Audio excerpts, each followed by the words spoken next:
Hey guys, it's Ace Trainer Daryx here again, and today we'll be doing a hardcore Nuzlocke of Pokémon X using only Steel types.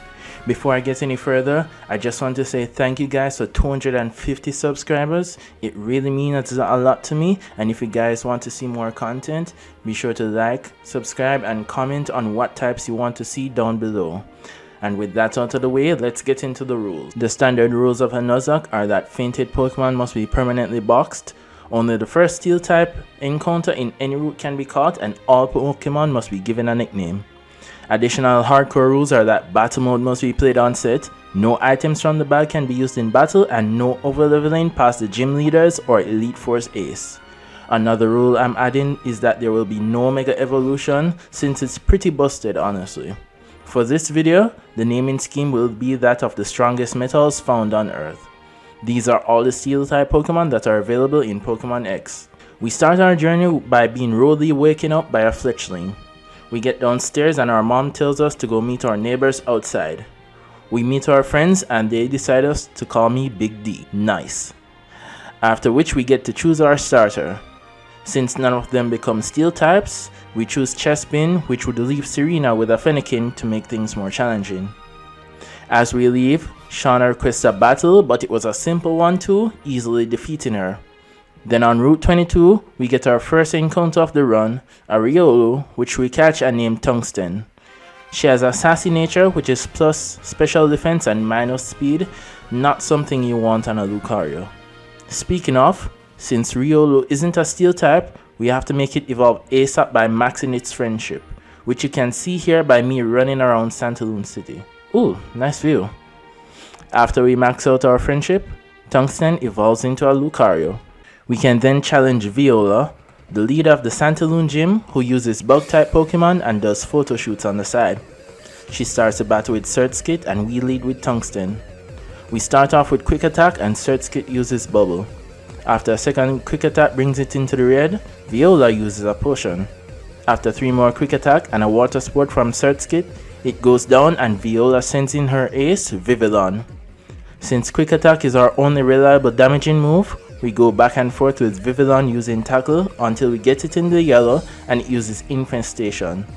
Infestation is a move that does damage every turn, so we're on a clock now. After 2 more Infestation, Vivillon goes down, winning us the battle and our first gym badge. We finally meet the professor when we make it to Lumio City. We also meet Lysander and the champion, Diantha, and this guy's outfit just screams antagonist. We make it to Route 5, where we get bombarded by a Lucario that belongs to Corina. Then on Route 7, while researching Mega Evolution, we have to go retrieve the flute that was appropriated. While en route to the castle, we encounter a Honedge that we catch and name Steel. But to enter the castle, we have to pay a $1,000 fee, which Shana chalks up to capitalism. But she really does have a point. Afterwards, we find the owner's Furfrou and he holds a fireworks display to celebrate. Rich people, am I right? Anyway, we get the Poké Flute for our troubles. Then in Glittering Cave, Serena and I chase off some Team Flare grunts, and afterwards, we get ambushed by a Ferroseed, but we catch it and name it Chromium. It ends up having a serious nature which is neutral. Then in Silage City, we get a Steelix in a trade. Afterwards, we challenge Grant, the leader of the Silage gym, who uses rock-type Pokemon and is something of a rock climber.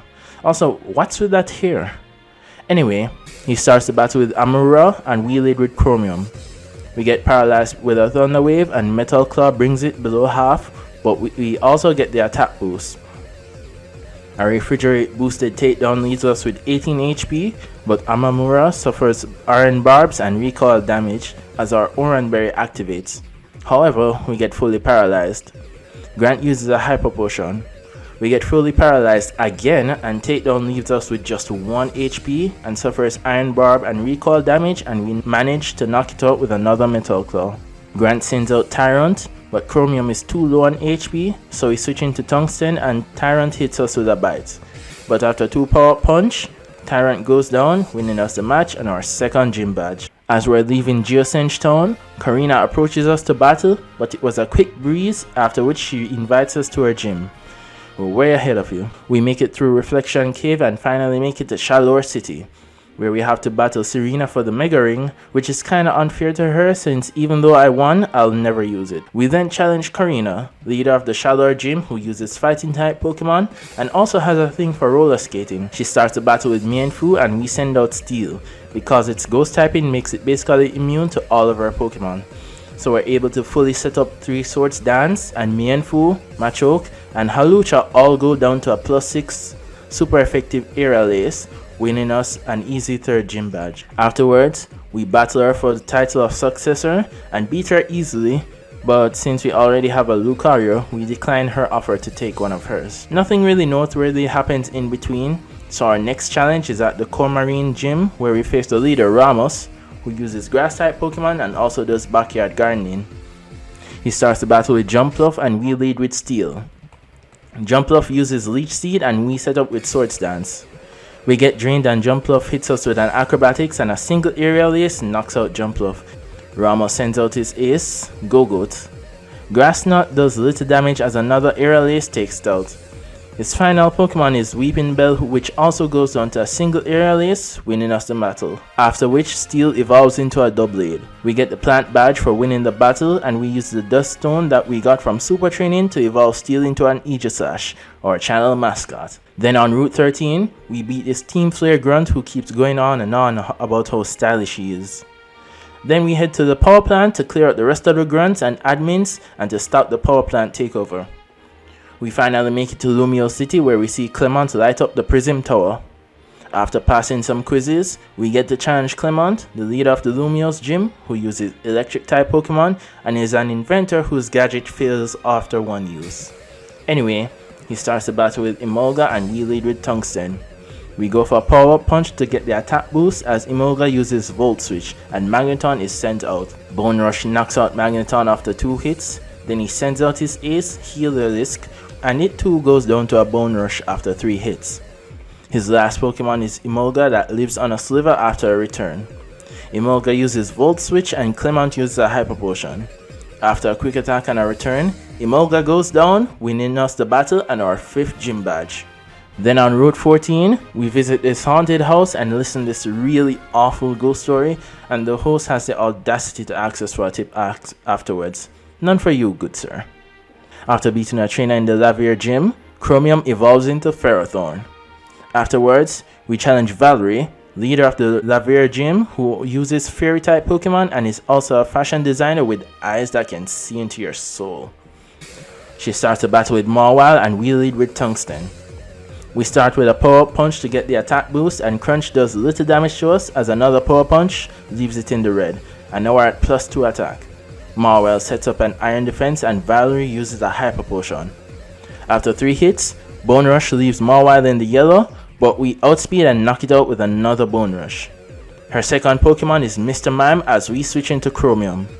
Mr. Mime sets up Reflect and hits us with Psychic as we set up Recovery with Ingrain. Another Psychic gets the special defense drop as Jaraball brings it into the yellow. After another Psychic, a second Jaraball takes out Mr. Mime. She sends out her ace Sylveon as it uses Dazzling Gleam, which brings us into the yellow, and Metal Claw does little damage. The Reflect wears off as Sylveon uses Charm, and then a Power Whip does little damage as Sylveon is very bulky. We're at a risk here since we can't switch out, as Sylveon Dazzling Gleam leaves us with 34 HP, but a critical hit Power Whip knocks out Sylveon, winning us the battle and our 6th gym badge. Then in the Pokeball factory, we team up with Serena to take on Team Flare that had taken over the building. As thanks, the owner gives us a choice on what to take for our reward. Comment on what you think I took. Then on Route 15, we encounter a Poniard which we catch and name Titanium. Then while exploring the Lost Hotel, we find a Magneton that we catch and name Iron. We then make our way to Frost Cavern where we beat up some Team Flare members that were bullying an Abomasnow. We then backtrack to Route 16 where we find our next encounter in Klefki, which we catch and name Vanadium. Side note, I always found its Pokédex entry hilarious that it attacks its intruders by fiercely jingling keys at them. Imagine getting jumped by a sentient keychain that does this. Anyway, we make it to Anistar City where we challenge the gym leader Olympia, who uses Psychic type Pokemon and isn't much for words. She starts the battle with Sigilif and we lead with Steel. Sigilif sets up a Reflect as we set up a Swords Dance. Psychic does little damage and we set up another Swords Dance. Sigilif sets up a Light Screen and we max our attack with another Swords Dance. After another Psychic, Sigilif goes down to a Shadow Claw. Olympia's ace, Meowstic, is sent out, but it has Shadow Ball, so we switch into Titanium to tank it and get the special defense drop, but boost our attack thanks to Defiance, after which we tank another Shadow Ball and Assurance knocks out Meowstic. Her last Pokemon is Slowking, so we switch into Iron to tank a Power Gem and Thunderbolt brings it into yellow. Slowking sets up a Calm Mind as Olympia uses a Hyper Potion, and this time Thunderbolt barely does half. Another Thunderbolt brings it into the red as Slowking uses Yawn, which gets us drowsy. Olympia then uses another Hyper Potion, and after Thunderbolt, Iron falls asleep. After a Psychic, we switch into Steel, who tanks a Psychic and knocks out Slowking with a critical hit Shadow Claw, winning us the battle and our 7th gym badge. We backtrack to Route 13 where we train and make Iron evolve into a Magnezone. We then find the secret entrance to Lysander's secret lab, but we have to show him our resolve in battle, but we beat him and proceed to the back of the lab where the head scientist presents us with a choice on which button to push, all Morpheus style. You take the blue pill, the story ends, you wake up in your bed and believe whatever you want to believe. You take the red pill, you stay in Wonderland, and I show you how deep the rabbit hole goes. Even though we choose the right button, he still activates the ultimate weapon. While on the way to the lowest section of the lab, we beat this admin and Titanium evolves into Bisharp. Anyway, the Fairy Deer breaks free of its containment, and after we beat it, Lysander comes in, decked out with some weird goggles, insect bots, and a Mega Ring to take us on for the final time. He starts out with Mienshao and we lead with Titanium. We switch into Thumper to set up Stealth Rock, but it takes 2 high jump kick before it can use Stealth Rock. But we bait Mienfoo into using a fighting move, so we switch into Steel, and its high jump kick misses and recoil damage leaves it below half. Steel uses King Shield and Mienshao uses Acrobatics, but we're protected and we get the attack drop. Acrobatics does laughable damage as we knock it out with a Shadow Claw. Pyro is up next as it gets Stealth Rock damage, so we use King Shield to protect us from a Fire Blast. We then use Protect to try and PP stall its Fire Blast, but right now it's enough to one-shot any of our team, so we make the tough choice to sack Thumpo, but Fire Blast misses miraculously. However, it goes down to a Hyper Voice, resulting in our first death of the run. We send back out Steel and we lead with a King Shield, and then Protect to fully stall out Fire Blast. We switch into Tungsten and tank a Dark Pulse and knock out Pyro with an Aura Sphere. Honchkrow is up next and it suffers Stealth Rock damage and Return brings it into red. Aerial Ace brings us below half and another Return knocks out Honchkrow. He sends out his ace Gyarados and we switch into Chromium. Gyarados Mega Evolves and hits us with an Aqua Tail, but it suffers Iron Barbs damage. After an Earthquake, Chromium knocks out Gyarados with a Power Whip, defeating Lysander once and for all. After saving the world, we backtrack to Route 10 where we catch a Nosepass and name it Lutium. Then on Route 18, we find a Durant that we catch and name Zirconium, but I was tempted to name it Kevin. After some training on Route 13, Lutium evolves into Probopass. While crossing a bridge on Route 17, we have 3 back-to-back rival battles coming up. Shana is the first to approach us to battle. She starts off with Delcatty and we lead with Chromium. Delcatty drops our attack with Charm and we retaliate with a Power Whip which barely does half, and Q-Charm infatuates us. So we switch into Steel and Charm lowers our attack. After a feint attack, Steel knocks out Delcatty with an Iron Head. Her next Pokemon is Goodra, so we set up King Shield and protects itself, after which we switch into Chromium and tank 2 Earthquakes, then we retaliate with an Iron Head which brings it into the yellow. After another Earthquake, Goodra goes down to a second Iron Head. Her final Pokemon is Greninja that goes down to a Power Whip. Next up is Tierno, who starts with Talonflame as Chromium is sent out, so we immediately switch into Steel who tanks an Acrobatics, and a Shadow Claw brings Talonflame to the yellow. We use King's Shield to protect ourselves and get the attack drop, after which another Shadow Claw takes out Talonflame. His next Pokemon is Crawdaunt, So we switch to Iron, who takes a Night Slash and retaliates with Thunderbolt, knocking out Crawdaunt. His final Pokemon is Roserade as we switch to Titanium, as we take 2 Petal Dance before Night Slash leaves Roserade in the red.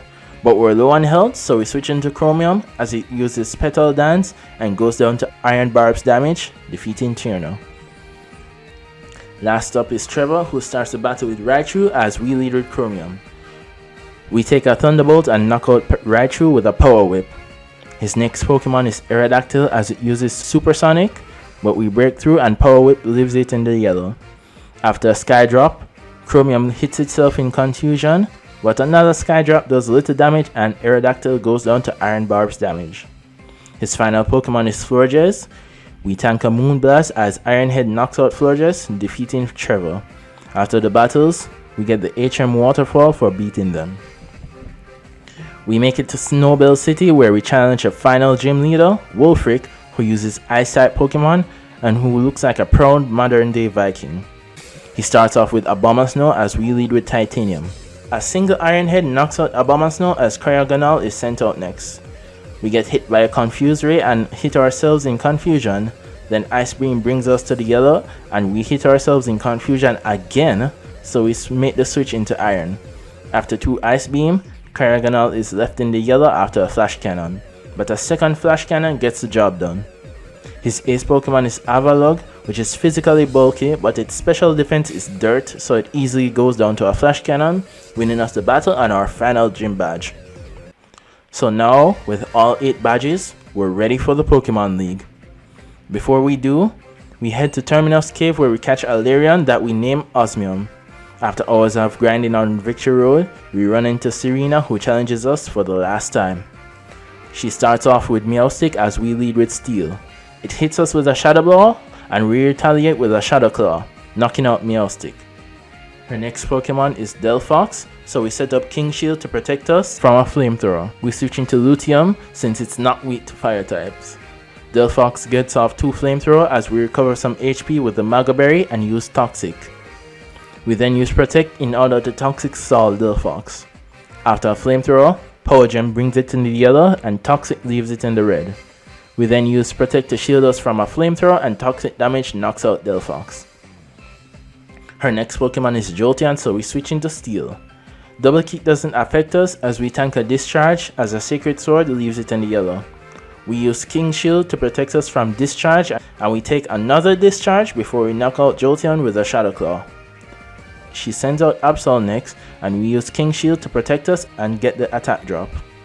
After that, we switch to Tungsten, who tanks a Night Slash and knocks out Absol with an Aura Sphere. Her final Pokemon is an Altaria and Dragon Pulse brings it in the yellow, but Altaria whispers to Tungsten its dark secrets, which drops our special attack, but a second Dragon Pulse knocks out Altaria, defeating Serena for the final time. After making it through Victory Road, we finally make it to the Pokemon League. Our first Elite Four battle is Drasna, the Dragon type user, who also looks like she would bake you cookies right after a match. Her first Pokemon is Dragalge, and we lead with Tungsten.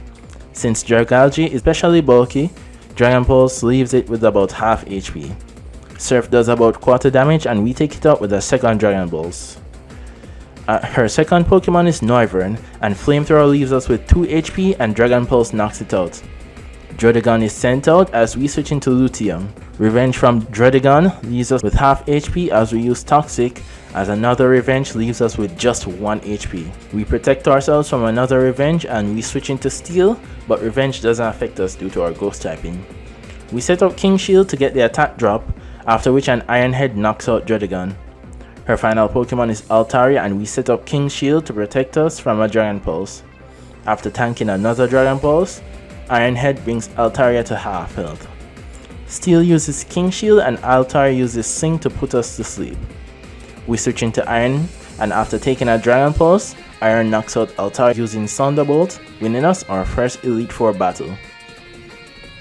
Our second Elite Four battle is against the Noble Knight Wickstrom, who uses Steel types. We shall see who doth prevail as the greatest Steel type trainer. On guard!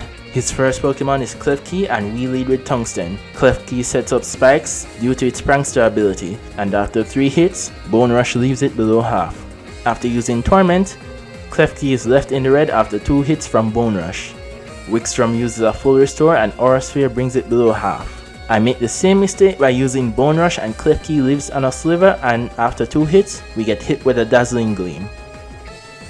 Wikstrom uses a full restore, and after an Aura Sphere and a Bone Rush, Klefki goes down. His second Pokemon is Probopass, and we use Extreme Speed to break Probopass's sturdy ability.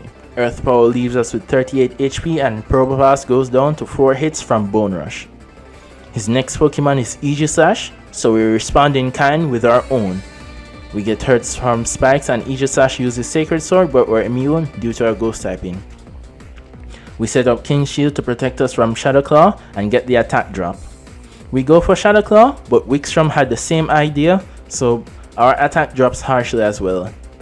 We go for King's Shield again to get the attack drop. However, we decide to stay in shield form by using King's Shield again, even though it will fail. So after 2 Shadow Claw, we retaliate with our own Shadow Claw, which leaves it in the red. After this, both of us must have had the same idea because Aegislash uses King's Shield. But afterwards, we knock it out with another Shadow Claw, proving that our Aegislash is better. His final Pokemon is Scizor, so we use King's Shield to get the attack drop on Scizor before we switch to Iron, who takes Spikes damage and a Night Slash before retaliating with Thunderbolt, which leaves Scizor in the yellow. After tanking a Night Slash, we knock out Scizor with another Thunderbolt, defeating Wikstrom and proving who's the best Steel-type trainer in Kalos. The hardest battle of the run is up next against the Elite Four Malva, a Fire-type user and the local reporter. Her first Pokemon is Pyro, and we send out our only Pokemon that isn't weak to Fire types, Lutium. Pyro starts off with Noble Roar, which drops our attack and special attack, and we retaliate with Power Gem, which barely does half. After another Noble Roar, we set up Toxic and then Protect to get some toxic damage. After a Flamethrower, Pyro goes down to a Power Gem. Her second Pokemon is Torkoal, which is super bulky, so we lead with Protect to get some health back with the leftovers. We switch to Chromium to tank an Earthquake and switch back to Lutium to take a Flame Wheel, after which we use Toxic. Torkoal uses Curse, and we go for Protect to get the toxic damage and get recovery from leftovers. We switch to Chromium to tank an Earthquake again, but if you haven't realized, this is our strategy since these two are our bulkiest on our team.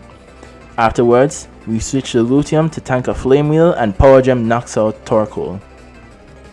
Her next Pokemon is Talonflame, and we use Protect to shield us from Flare Blitz, and we switch to Steel as we tank a Flare Blitz.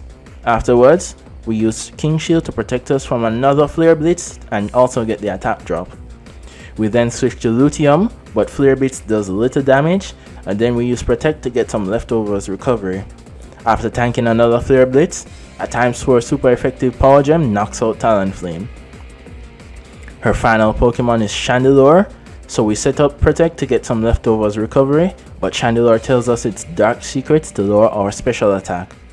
After telling us some more secrets, Power Gem barely does half HP, then Chandelor uses Confuse Ray as we use Toxic. Then after telling us more secrets, Power Gem leaves it in the yellow and toxic damage brings it into the red.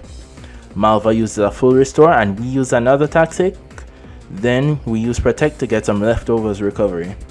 Chandelor uses Confuse Ray, but we break through it and hit it with a Power Gem, and toxic damage brings it into yellow. Chandelor tells us so many disturbing secrets that we hurt ourselves in confusion, and toxic damage brings it into the red. Malva uses a full restore again and Lutium hits itself in confusion, after which we tank a Flamethrower and use Toxic, then we use Protect to get the leftovers recovery and Toxic stall. We get hit with a Confuse Ray, but we break through and use Power Gem as toxic damage brings it below half. Then we get hit with a Flamethrower and also get burnt, after which we hit Chandelor with a Power Gem that leaves it in the red. Then toxic damage knocks out Chandelor, defeating Malva, and that was easily the hardest and longest battle I've had. The final Elite Four member to face is Seabold, the water type user and a master chef. He starts off with Clawitzer and we lead with Iron, who quickly knocks it out with a Thunderbolt. His second Pokemon is Gyarados, which sets up a Dragon Dance, but quickly goes down to another Thunderbolt. His next Pokemon is Barbaracle, which also goes down to a Thunderbolt. His final Pokemon is Starmie, but Thunderbolt brings it into the red. Seabold uses a full restore and Discharge leaves it in the red as well as paralyzing it. Seabold uses a full restore again, and after 2 more discharge, Starmie goes down, defeating Seabold and all of the Elite Four.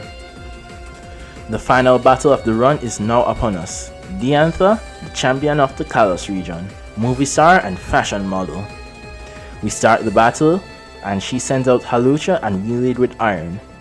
Halucha sets up a sword dance, but goes down to a Thunderbolt. Her second Pokemon is Tyrantrum, which easily goes down to a Flash Cannon. Her next Pokemon is Goodra, and we switched out to Steel as Focus Blast doesn't affect us due to our Ghost typing. Afterwards, we use King Shield to protect us from a Fire Blast. We tank another Fire Blast before Iron Head brings Goodra into the yellow, after which we go for a King Shield to protect us from the Fire Blast. But another Fire Blast takes out Steel. Take a good long rest, buddy. You deserve it. We then send out Tungsten, who takes out Goodra with a Dragon Pulse, avenging Steel, after which she sends out Auroras, which easily goes down to an Aura Sphere. She sends out Gourgeist, and Shadow Claw barely does half damage. Gourgeist uses Trick or Treat, which changes us to the Ghost typing, but this works out in our favor as a stab boosted Shadow Claw knocks out Gourgeist. Her final Pokemon and ace is Gardevoir, who Mega Evolves into Mega Gardevoir, but none of that matters as a stab boosted Shadow Claw knocks out Gardevoir, winning us the battle, becoming the champion and winning this entire run. This run was a pretty fun one, although it was very long, and thanks to everyone on my team, we made it here. The Steel typing is one of my favorites, and I also got to use my favorite Pokemon and channel mascot, Aegislash, in this run. Just to remind you guys, my final year of university is in full swing and architecture school is torture, so videos won't be out as frequently, but I'll push them out as fast as I can. My next video will be a hardcore run of Pokemon Ultra Moon using Ghost types, so look forward to that. Also, I have been taking you guys' suggestions in the comments, so after the Ghost type Nuzlocke, I'll be focusing on using anime themes for future Nuzlockes. If you guys enjoyed this run, be sure to hit that like button and comment on other runs that you want to see from me. Also, a whopping 98% of you guys aren't subscribed, so if you could just hit that subscribe button down below, it really makes a difference. This has been Ace Trainer Daryx, and remember to always battle like an Ace Trainer.